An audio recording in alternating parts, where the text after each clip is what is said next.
Honestly, I have wondered, why me today? I'm speaking to hundreds of brilliant minds. And I never finished college myself. I barely even started college. I was offered a once-in-a-lifetime opportunity, another kind of learning experience, a fork in the road, a record deal. And I took it. I did have a backup plan, though. Always have a backup plan. I could have gone back a year later. It was a leave of absence. That was nearly 20 years ago. I could go back now, I suppose. I was at Carnegie Mellon University, as Dr. Groban mentioned. It was a wonderful school and an amazing theater program. But I have learned and been inspired by this amazing music today that it is the only school in the U.S. at which I could get my master's degree in bagpipe performance. So if I didn't take full advantage of that fact now, I would be a fool and will probably be going back. But seriously, should I be here speaking to you? My anxiety, my fear of public speaking could have shooed me away from the privilege of today very easily. And what do I say? I'm still relatively young. I have so much left to learn, and in many ways, you are so much savvier than I am. Snapchat filters terrify me. But I'll do my best to impart some knowledge that came from a really unexpected turn in my life. One that changed my life, and of which you will discover now there will be many. I'm thinking back to when I was sitting on my dorm bed after getting that fateful call and wondering, should I stay in the program? Follow the dotted line I decided for myself, even with the sudden golden door swinging open before me. I was going to be a theater graduate and do my showcase and slowly work my way to Broadway. That was the path I had planned. But I got offered a chance for a recording career by a major label. And you have to understand, too, at that time, the music was basically NSYNC and rap rock. So I was the farthest from a sure thing, marketing-wise, as you could get. But what a chance. A risk, but a great chance. I didn't know what to do. I remembered something a camp counselor told me. Flip a coin. Flip it high. And while it's in the air, you'll get a sense of what you really want, how you want it to land. It's the gut check. I went with my gut, and then I packed my bags and left. Now, I'm not suggesting in any way, shape, or form that you should have left High Point. But if my non-college education has taught me anything, it's how easy it is to get tripped up by the word should. You should do this. This is the way it should be done. And it's not just other people that tell you that. The biggest voice is your own. It nags. Shout out to the overthinkers in the audience who battle this voice every minute of every day. Now, lucky for you, I'm not here to talk about how to get through college because I have no idea. I admire all of you for exploring and experimenting and expanding your minds and picking yourselves up again and again on this campus and staying on this beautiful course thus far. I also envy you. I never got the chance to do that much at your age. The big golden door that swings open is really shiny, but on the other side, it's really cold. I wish to God I had the chance to have the college environment and to grow in that environment, to make friends in that environment.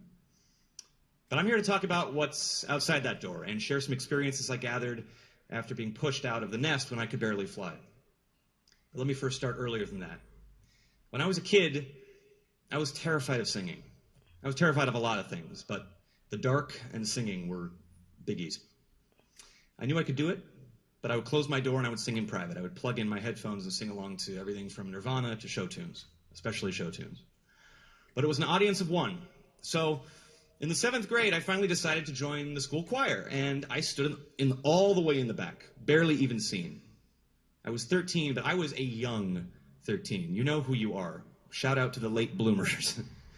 I was the kid who didn't grow that summer between 6th grade and 7th grade, that summer when everybody either grows or they don't. I walked into my first day of junior high, and everybody was like, oh, what's up? Hey.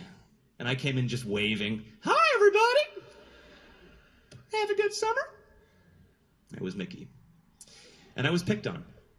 And it was a music teacher, a guy named Richard Barron. I'll never forget him. He pulled me to the front one day and he said, hey, you have a nice voice.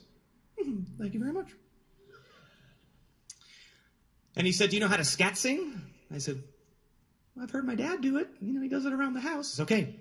All right, that's it. I've heard you. I'm going to give you this song. It's a George Gershwin song. It's called Swonderful. Learn it. And then next week, you're going to go out in front of the entire class and sing it for cabaret night. Good luck.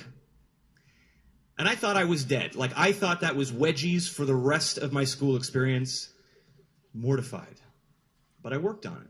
I worked on it, and I worked on it. And finally that day, it was like a made-for-TV movie. I went out there and I sang my boy soprano heart out. It was like, it's wonderful, it's marvelous, you should care for me. I scat sang. It was like the heavens opened up and everything just worked out right. The kids gave me a standing ovation. My parents had never heard me sing before. My mom was in the back of the audience just, my baby, weeping. It went great, but it was an assignment. I would have gladly stayed in that back row. That teacher pushed my self-confidence to the front, as all great teachers do. It could have gone very poorly. But that time, that risk, it changed my life. It led to more singing, eventually getting lead roles in high school. So flash forward to the story I tell now that I've made it.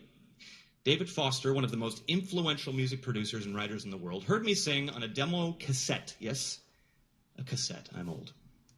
And took me to sing for the California governor's inauguration. In an ill-fitting tuxedo, I sang my heart out again, and I went back to school. At the time of my life, but I didn't assume it would lead to anything else. Just a great experience I poured myself into. A few weeks later, though, he called me again, and he said that the great tenor, Andrea Bocelli, couldn't make the rehearsals for the Grammys, where he was supposed to sing a duet with the legendary Celine Dion. And he needed me to fill in until he got there. Now, in vocal lingo, I'm a lyric baritone, and Andrea has one of the highest, purest tenor voices on the planet, singing notes I couldn't, nay, shouldn't sing. And I was asked to sing them at the Grammy rehearsals in Italian, no less, a language I had never sung in either. I was buzzing with excitement, though. I was absolutely ecstatic for the call. And I said no. At 16, wanting to be a professional singer, I'm telling David Foster, no thank you very much for the Grammy Celine Dion rehearsal duet of a lifetime. We hung up. I told my parents about the offer. David wanted me to sing a new song. I didn't know. It's called The Prayer. It's in Italian. It would require me to wear very tight pants just to sing the notes. I said no. My parents said, are you sure? And before I could answer back, Foster called me back again. Miraculously. This does not happen, you guys. It's a very tough business. He called me back and he said, get your ass over here. I'm not asking you. I'm telling you. I'll see you in 6 hours. That was it. He called back because he heard something in me, and he saw what I didn't see. See, we're not always going to know when it's the right time to say yes and the right time to say no.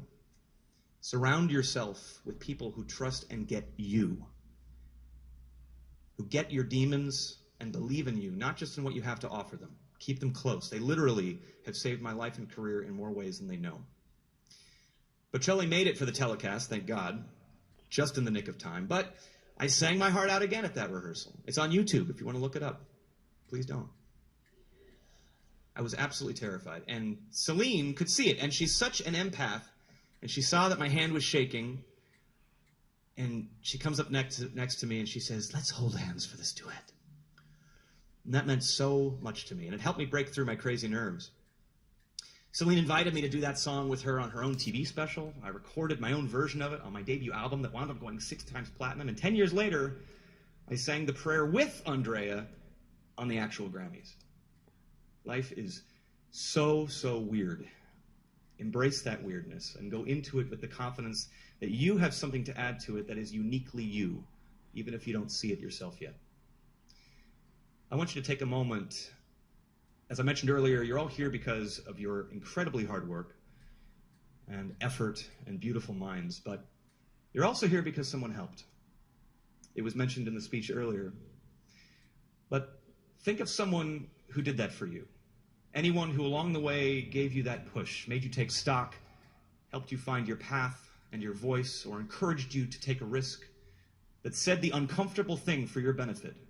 If that person is here today, make sure you don't leave without giving them a mighty thank you and a hug. Let them know. And if they aren't here, let them know. And if they aren't on the planet with us anymore, honor them in the choices you make going forward. But to all of them, in your own ways, say thank you. You are here today, too, because you said yes to the opportunity that High Point offered you. You took that wonderful leap when they offered it to you. And behind that were more yeses, more times you could have not jumped at something, when not jumping would have been so much easier and safer. Of course, many times you will discover saying no is the real yes, when you're strong enough to know that what someone else thinks is right for you, what you should do, isn't. Those gut checks are just as valuable and just as important, and oftentimes even harder to act on. But work that muscle, and don't be afraid to hurt a little bit while you do. When I was just starting up, I didn't have that gas tank of knowledge. That's weird to say. I heard it come out of my mouth, and I'm not really liking it.